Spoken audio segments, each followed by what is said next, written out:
finalistas. Entonces, respecto a lo que es el swap, ¿alguno ha escuchado lo que es el término swap, no? ¿A qué intuyen que se habla cuando se habla de un swap? ¿Escucharon del swap chino, las reservas? ¿Alguna inversión o préstamo de divisas, algo así? Claro, yo tenía entendido que ver como un estilo permuta, un préstamo, No es lo mismo una permuta que un préstamo. Swap en general, y está cerca de lo que planteó recién su compañero, habla de una permuta del tipo financiero. ¿Mm? Por eso estaríamos hablando en el mundo de las finanzas de lo que es un swap. Lo más tradicional en swaps sería el swap de créditos, que estaría por detrás un swap de intereses. ¿De qué estamos hablando? Pero realmente podemos hacer un swap de lo que se nos ocurra hacer en un contrato. Imagínense que ustedes fueran una empresa un individuo que puede acceder a una muy buena tasa fija. O sea, les ofrecen de un banco una tasa fija que desde el punto de vista del mercado es una buena tasa de interés. Pero resulta que ustedes prevén, esto es a lo que pueden acceder, ¿no? Pero ustedes prevén que la tasa de interés va a bajar y que esto va a ser costoso para ustedes. Ustedes querrían endeudarse a una tasa variable, pero lo que consiguen es una tasa fija conveniente y tasa variable no es tan conveniente lo que les ofrecen. No en el monto, les encantaría endeudarse entonces a tasa variable, pero lo que obtienen es una buena tasa fija. ¿Cuáles son las expectativas de A? Que la tasa de interés disminuya. Mientras que B le encantaría, porque tiene expectativas de que la tasa de interés vaya a subir, le encantaría endeudarse a una tasa fija, pero a lo que puede acceder es a una tasa variable.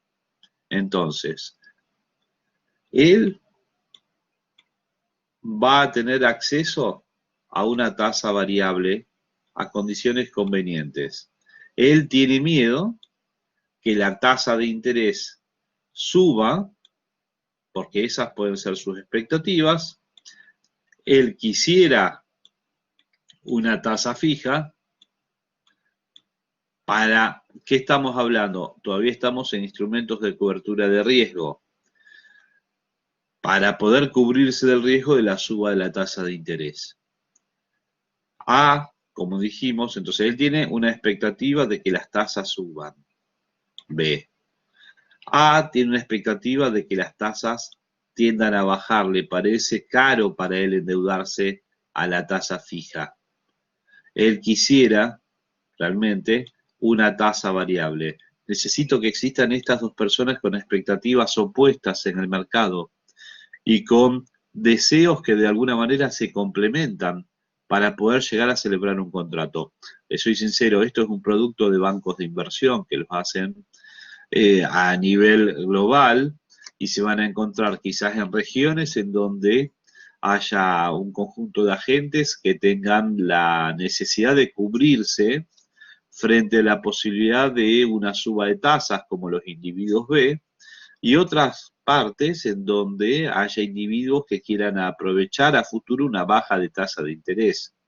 Y un banco de inversión tipo un JP Morgan, un banco de esos globales de inversión, o puede ser un ECBC, otros bancos en lo que serían sus porciones mayoristas. No va a haber una venta minorista de swaps, sino sería más ya un producto de una banca empresa, en todo caso llamémoslo así, o como de banca de inversión. Lo que van a hacer quizás es cubrir en una región del mundo, en determinados países, frente a la posibilidad de baja de tasas de interés, ofreciendo con una mano swaps que a partir del pago de una prima, por supuesto, transformen a créditos de tasa fija en créditos de tasa variable en caso de que bajen las tasas de interés, y lo van a estar cubriendo al propio riesgo que asume la entidad. Pero imagínense que si se pone de un solo lado a partir del cobro de una prima, transformar en créditos de tasa variable a créditos de tasa fija, si es que efectivamente se llega a la condición que un crédito al 10%, redondeemos un número cualquiera, se transforma en un crédito al 5%, asumiendo el costo el banco de inversión, por supuesto, de ese 5% que le termina cubriendo al cliente los intereses que debe pagar para que efectivamente disfrute de un crédito a tasa variable frente a la baja de tasa de interés, obviamente que estaría perdiendo dinero si todos los clientes quieren lo mismo. Es como el Banco Central siendo el único vendedor de dólar a futuro en Argentina. Si en serio sube el dólar, la verdad es que toda la pérdida sería del Banco Central, pero le está dando una cobertura a todos aquellos que están comprando futuros, tema que vimos la semana pasada.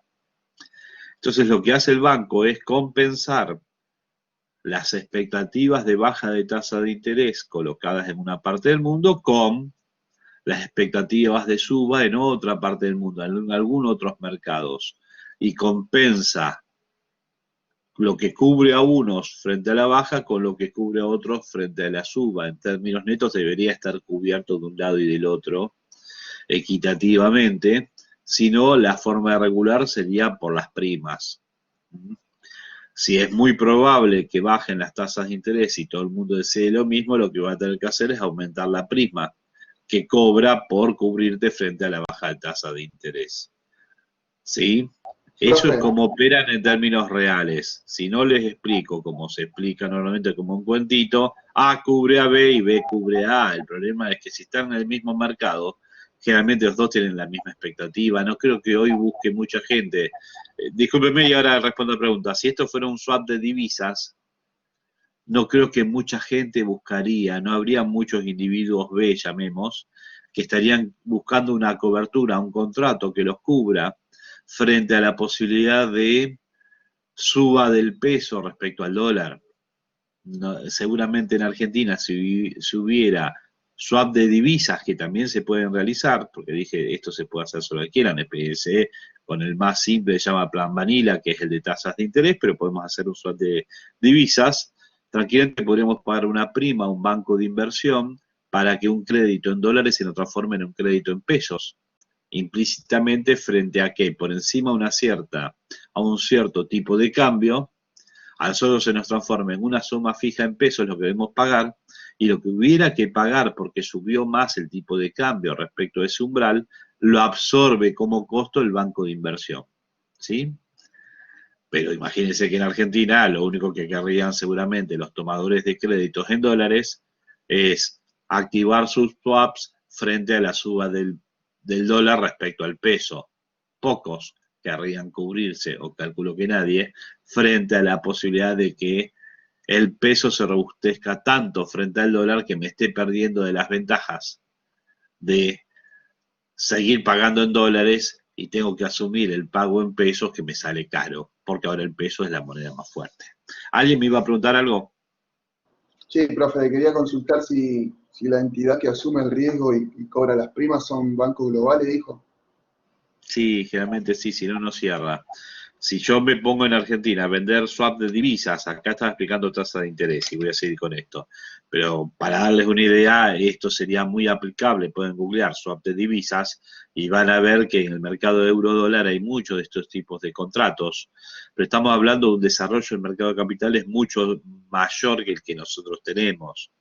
No digo que el swap no es algo innovativo, no es algo usual en el mundo, sino que nosotros no tenemos un desarrollo tan grande de lo que es el mercado de capitales y la sofisticación, más que para en un cierto banco, en un cierto mercado empresarial, aparezcan estos productos, pero vuelvo a repetir, difícilmente acá alguien trataría de cubrirse frente a la suba del peso respecto al dólar, así como también si me endeudo a tasa variable, podría en dólares, mi mayor interés sería el del tipo de cambio más que si baja la tasa de interés en dólares. Imagínense que en todo caso me endeudaría a tasa variable en dólares en Argentina pensando en que frente a una mayor estabilidad baje la tasa en dólares y la aproveche. Pero volviendo a esto, puede ser que alguien a nivel global o una empresa argentina que coloque títulos en algún mercado a tasa variable tenga miedo que frente a una política monetaria norteamericana, no el año que viene, sí el otro año, se endurezcan las tasas de interés, dejen de estar a los niveles bajos que hay hoy a nivel internacional, y al subir las tasas de interés el crédito se duplique en su peso. Imagínense que si uno se ha endeudado, como está hoy el mercado internacional, a una tasa del 2 o 3% siendo empresa, un poquito de endurecimiento de la política monetaria norteamericana frente a una rápida recuperación, pensemos no el año 2021, todavía puede ser golpeado por la pandemia, póngale el año 2022 y aparezca el problema de inflación, van a subir las tasas de interés, y al subir las tasas de interés, quien se endeudó al 2 se va a encontrar que va a estar endeudado al 4 o 5% y va a duplicar el pago que debe hacer. Ahí es donde correspondería un swap de intereses diciendo, si la tasa de interés me sube por encima al 3,5%, yo paso a pagar una tasa de interés del 3,5% y el banco de inversión, aunque yo a mi acreedor le tenga que pagar el 4,5% que corresponde al contrato, el banco de inversión pone el 1% diferente. Esto es un swap. Y ese El swap, excedente lo pone el banco de inversión. Ahora, ¿de dónde saca la plata? Seguramente, obviamente la tiene que poner, pero ¿de dónde recauda toda esa plata? De otro lugar en donde ha cubierto a gente frente a baja de tasa de interés en un contexto de subas. Entonces, a los otros le está cobrando las primas para darles la cobertura, mientras que efectivamente lo que está sucediendo es que está pagando ese 1% a los créditos, aquello que está cubriendo. Sí, comentame mientras yo borro esto y lo pongo ya ahora te como quería gráfico. consultar, o sea, ese swap, uno lo estipula previo al contrato de esto, de dinero. Sí, sí, sí. Un swap vos te sentás y lo redactás. No hay un mercado de swaps en el ROFEX donde compro swap de esto y lo otro. Ahí ya estaría hablando de contratos de futuros, lo que sea. Esto es un producto básico del mercado de inversiones, donde yo te puedo dar una cobertura por medio de un swap frente a algo que mutuamente nos conviene. Entonces permutamos tasas de interés. Claro. La forma más fácil de explicarlo, lo que pasa es que es irrealista, entonces yo les quise explicar cómo es en la realidad. Es irreal que justo se encuentren A y B, que aparezca asesor financiero en el medio y diga, muchachos, vos querés cubrirte frente a la baja de tasa de interés, pero te pueden dar crédito a tasa fija, vos querés cubrirte B frente a la suba de tasa de interés y tenés un crédito de tasa variable, bueno, hacen un contrato donde permutan mutuamente. Si la tasa de interés tiende a bajar, B sería el beneficiado porque le baja la tasa variable, pero él quería tasa fija. Entonces lo que le va a suceder B, a ver si lo puedo hacer acá, es que este crédito a tasa fija se le convierte en uno de tasa variable. Uno de tasa variable, el de B, se convierte en tasa fija. ¿Por qué? Vamos a tirar un número cualquiera. Estaba endeudado a una tasa variable del 10%, ¿sí? Del 10% inicial. Y lo que dice es, a mí me gusta esta tasa de interés, pero tengo miedo que se me vaya al 12 o al 15, lo que sea, y se me hace impagable. Bueno, si la tasa sube por encima de el 12, despreocupate, vos te quedás pagando como máximo el 12. Esta sería la esencia. Despreocupate. Ahora, si la tasa baja por debajo del 8, vos te quedás pagando el 8, aunque debieras pagar el 5. Este es el contrato. Entonces vos vas a pagar el rango variable entre 8 y 12%. Si te baja por debajo del 8, aunque podrías pagar el 5, vas a seguir pagando el 8%. Y este 3% diferente es lo que le convierte en tasa variable a A, que estaba endeudado a una tasa fija. Que de golpe estaba endeudado a una tasa fija, pongámosle un valor cualquiera, al 11. Y dice, si baja la tasa de interés me lo estoy perdiendo.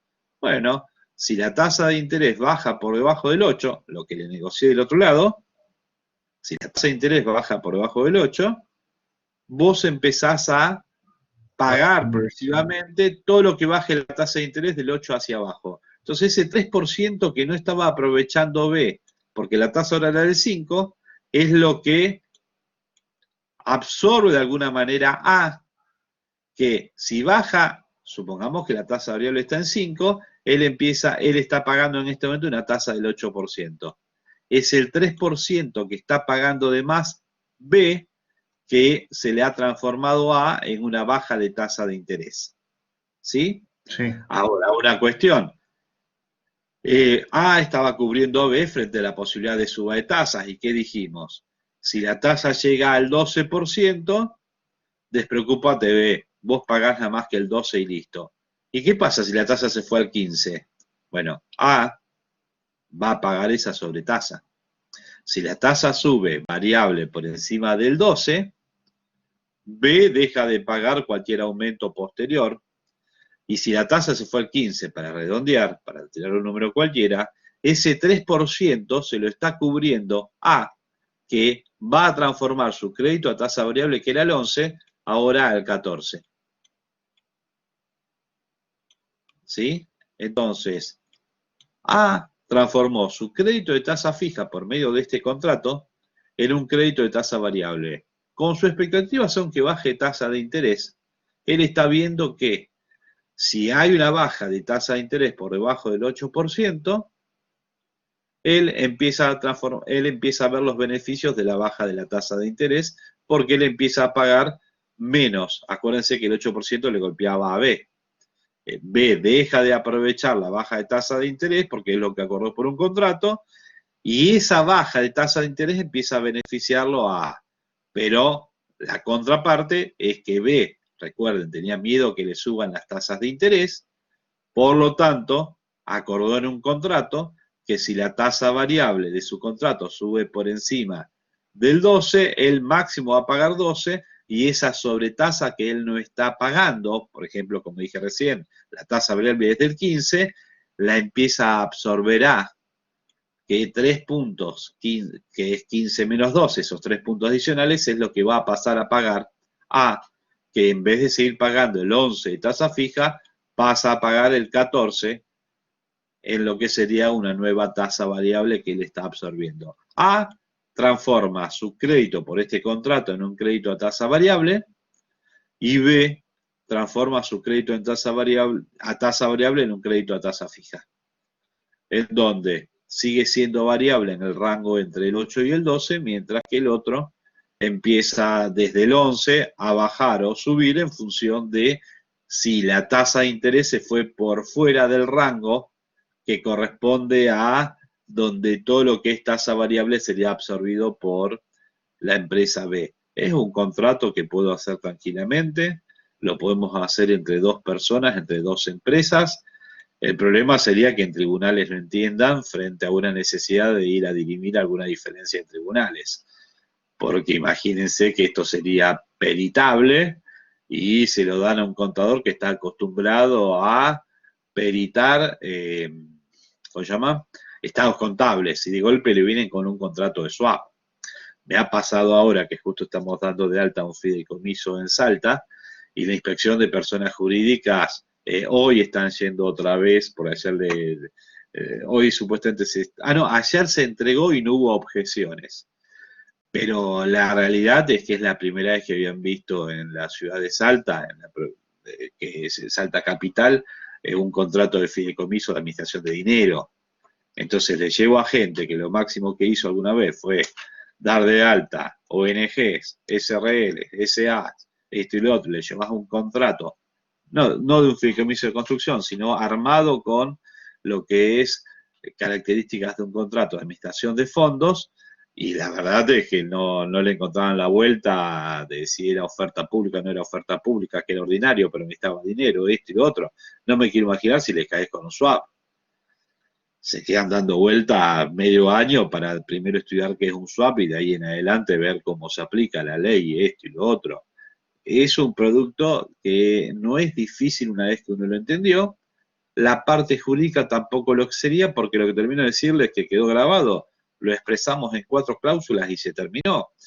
El tema es, frente al incumplimiento, entrar en una legislación que lo esté vinculando con la ley, o sea, no hay una ley específica de swaps, sino que iríamos Código Civil y Comercial, calculo, tendría que googlear a ver si hay algo que tenga que ver con legislación de swaps en Argentina, pues lo tomarían como un crédito, no es un crédito, es una permuta de índole financiero.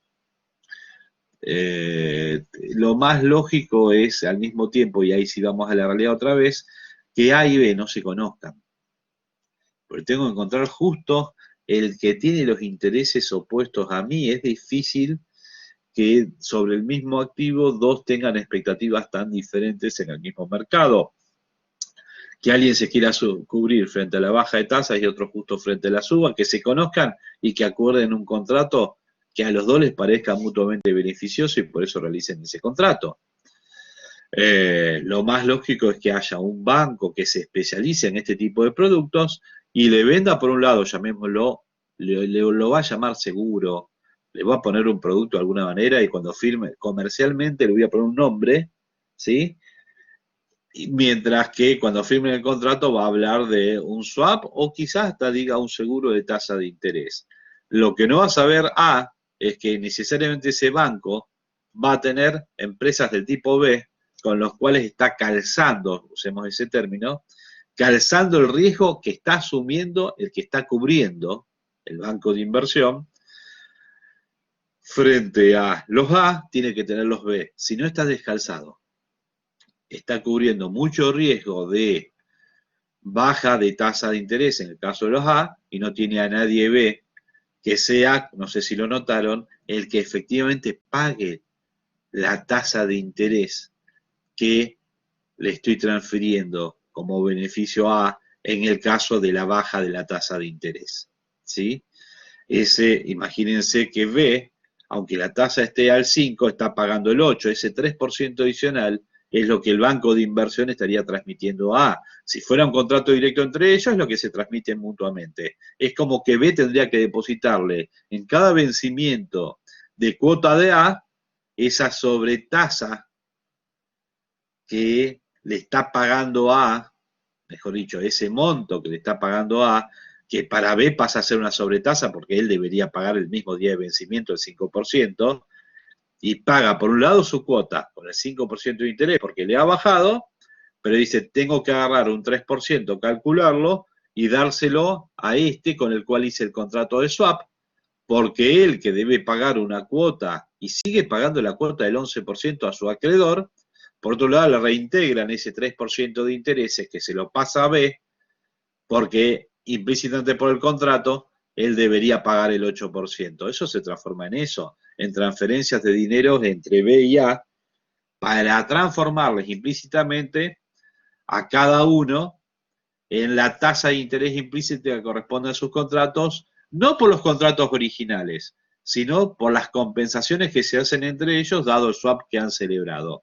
Imagínense la sofisticación que debería tener el administrar ese contrato de swap entre las dos empresas cuando cada uno tiene su propio flujo, su propia vida, etcétera. Celebrar el contrato, pero después la empresa sigue haciendo una galletita y la otra tractores.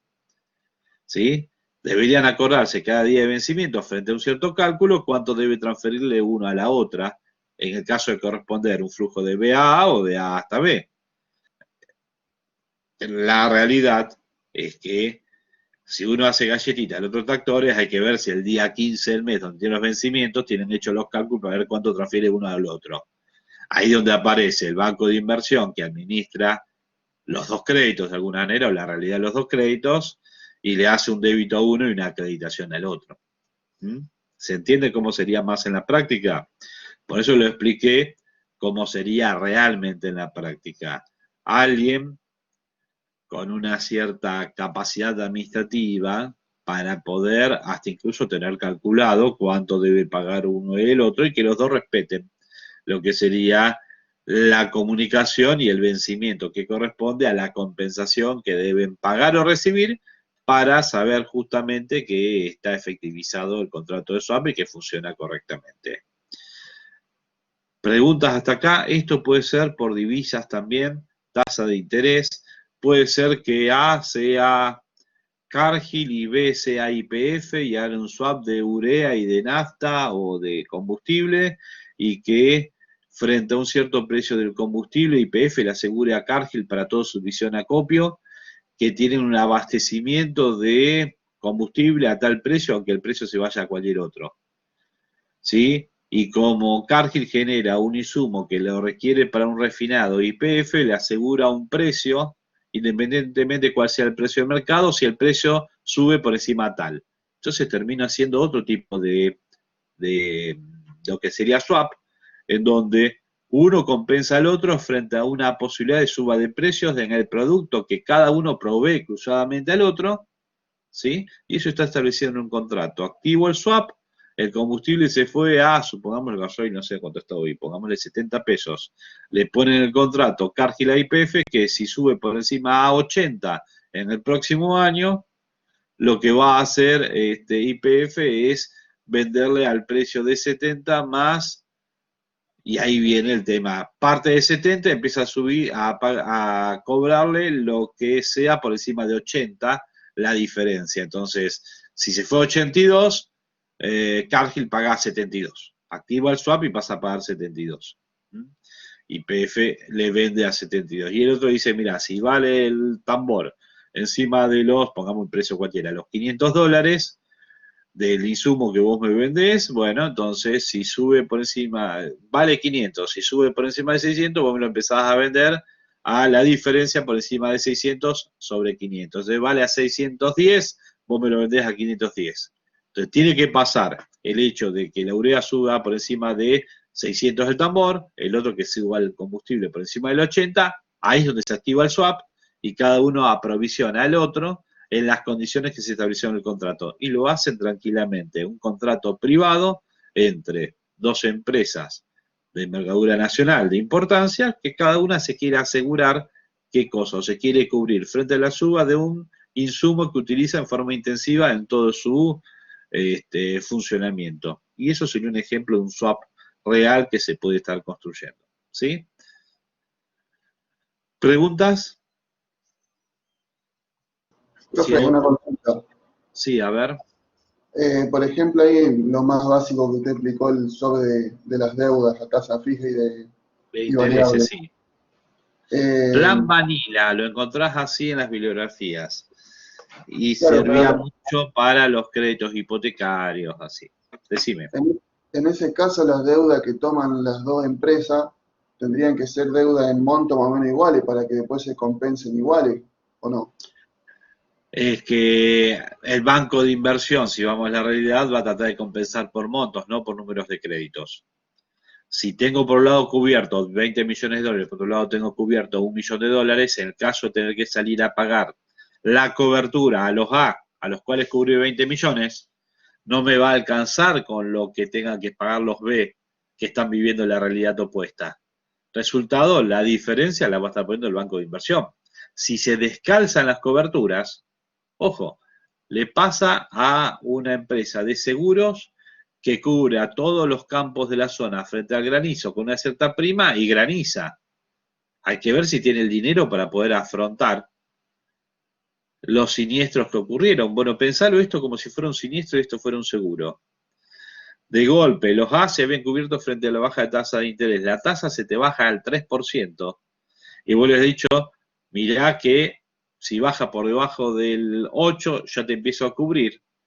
Y bueno, resulta que le tenés que poner el 5% de interés, del interés, mejor dicho, el 5% sobre el capital, que realmente los A deberían estar pagando el 11, y ahora, como bajó esa tasa de interés por debajo del 8, bajó al ¿cuánto dije? Al 5, ese 3% por cada dólar que ha sido tomado de deuda por los A, lo tiene que poner alguien. O es los B que no están aprovechando que les bajó la tasa de interés, que se les transformó el crédito en una tasa fija a 8, y aunque deberían pagar el 5, están pagando el 8, y ese 3% adicional, porque efectivamente en el crédito ellos el día del vencimiento pagan el 5. Nada más que además depositan otra cuentita el 3% por el swap. Y eso es lo que le transfiero a los A. Ahora, si no están los B que depositen ese 3%, el 3% lo tiene que poner el banco de inversión, y el banco de inversión te quiebra. O tiene que salir a endeudarse, o usar capital propio, o vaya a saber qué cosa, para poder cubrir el descalce que ha tenido. Entonces, lo normal es que el banco, si empieza a colocar A, coberturas a los A, salga a colocar coberturas a los B en alguna parte del mundo. Por eso hablé de mercados globales. Esto cierra al mismo tiempo en un mercado global. Porque si nada más estoy en el mercado de los A, los más lógicos son todos racionales y están todos viendo una misma situación, todos o el grueso salgan a cubrirse, si tienen buenas tasas fijas, pero piensan que pueden una baja de tasa de interés, todos salgan a cubrirse frente a no quedarse endeudados caros en tasas fijas altas. Resultado, querrían contratos que si baja la tasa de interés, a pesar de haberse endeudado a tasa fija, se les conviertan los créditos en tasas variables. Si todos quieren lo mismo, frente a la baja tasa de interés, el banco de inversión, el que cubrió ese riesgo, quiebra. Debería haber por cada dólar del tipo A un dólar del tipo B. Eso sería lo ideal. Si no, vuelvo a repetir, el término sería, está descalzado. Y bueno, es lo que hablaba el otro día cuando explicaba los contratos de futuros. El ROFEX, sí, tengo un banco central que es el único que está vendiendo dólares a futuro. El día que suba el dólar, el único perdedor va a ser el Banco Central y todo el mercado va a haber ganado. El que no debería permitir eso debería ser el ROFEX. ¿Qué hace el ROFEX? Te pide cobertura de riesgo. Depósito en garantía al Banco Central como a cualquier NN que vaya y cubra las pérdidas frente a la suba del dólar. Ahí es donde está tratando de cubrir, pero ojo que está asumiendo un riesgo el propio ROFEX.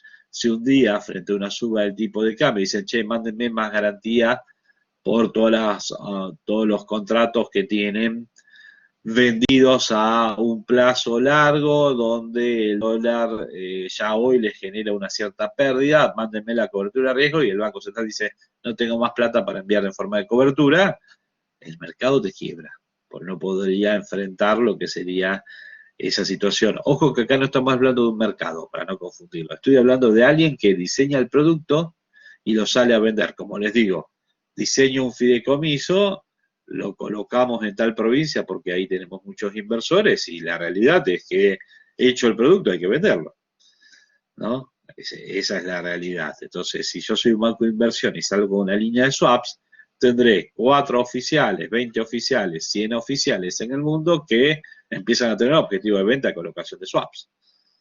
Así opera también el mundo de las inversiones como el de cualquier producto. No están vendiendo galletitas, sino están vendiendo swaps. Se ocuparán, tendrán sus clientes conocidos, sus empresas conocerán el mercado y empezarán a tener reuniones, ofrecimientos, roadshows, como lo llamen, para convencer a gente de los beneficios, o mostrarles, no convencer, mostrarles los beneficios de cubrirse frente a lo que están realizando, que es estar endeudado a tasa fija, decir, che, pero te estás perdiendo de, si baja la tasa de interés, poder pagar menor tasa. Ah, ¿y cómo es eso? Y bueno, se llama un swap, o el nombre comercial que le hayan puesto. Por el contratito, en definitiva, van a hacer el de un swap y le dice, mira, si vos pagás el 0,5% anual sobre tu crédito, si la tasa baja por debajo de tal, esa tasa de referencia, nosotros te empezamos a pagar tanto. El tipo va a decir, ah, sí, y se te transforma el crédito en un crédito a tasa variable a pesar de que te endeudaste a una tasa fija. Ah, bueno, está bueno. Y a una parte del mercado le venden eso. Y por otro lado, habrá otros que están vendiendo, o frente a otro perfil de clientes, le dirán, mira, vos estás endeudado a tasa variable, ¿qué pasa si te sube la tasa de interés? Sería un desastre, y sí, la verdad que no podría pagar, pero lo único que me están ofreciendo, bueno, pagate el 0,5% de interés en el total del capital, y si la tasa te sube por encima del 12, despreocupate que el banco te empieza a mandar la plata y vos se te convierte en un crédito a tasa fija máximo al 12%. ¡Wow! ¡Qué bueno! Entonces pagan el 0,5%. El mejor de los mundos para el banco de inversión sería cobrar el 0,5% con una mano y el 0,5% por el otro y a ninguno cubrirle nada. ¿Sí? Porque no se activó, el swap no se activó ni para unos ni para el otro. ¿Cuándo se va a activar el swap? Cuando exista una dispersión de los valores, un movimiento de las tasas de interés en los extremos, en donde en serio se active, pero tampoco no es que es lo normal. Una cosa es que estemos hablando y pensando como en Argentina, pero estamos hablando de que la tasa de la Reserva Federal de Estados Unidos, que hoy está al 0,80, ha subido un poco en los últimos 2 meses, se te vaya al 2%. no va a subir la tasa a 10 años al 20%, ¿no? Cuando subió mucho la tasa de interés a 30 años, un valor que me acuerdo, porque generó el efecto tequila, es que se fue del 1% en febrero del año 94 al 4,18 para noviembre, octubre del año 94. Una suba de esa manera de la tasa de interés a 30 años te generó el efecto tequila. Entonces, una suba de un 3% de las tasas de interés interanual es una locura a nivel mundial. Es mucha la dispersión. La otra vez que subieron las tasas de interés un poco fue en el año 2000, justo cuando entramos en el canje anterior de deuda 2005-2006, y fue también un 2%. Entonces, que uno le diga, mirá, si sube el 11 a más de tanto se te activa el swap, es que en serio te está cubriendo por una dispersión importante en las tasas de interés. Lo normal es que el banco de inversión gane plata cobrando las primas y no teniendo que cubrir a nadie. A pesar de eso, deberías tener calzada la cartera porque las cosas pueden pasar. Tampoco puedo decir, no, es al 11% y si bajan por debajo del 2 te empiezo a cubrir, porque dice, ¿qué sentido tiene? Dame un margen. Bueno, si bajan del 11 a tasa variable a por debajo de tal, te cubrimos un margen de un 2, 3% y te empiezo a cubrir con la diferencia de tasa de interés por debajo de ese umbral, ¿sí?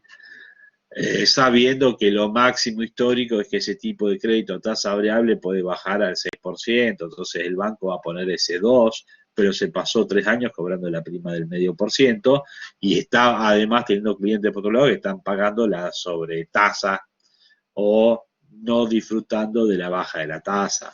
O sea, lo voy a diseñar cuando me sienta a armar el producto, primero yo que armo el swap, pensando en dispersiones que serían importantes y a partir de ahí salir a cubrir. Es como si uno contrata un seguro con franquicia. Dice, ¿cuánto es el grueso de los arreglos que tengo que hacer por los gastos menores de un vehículo?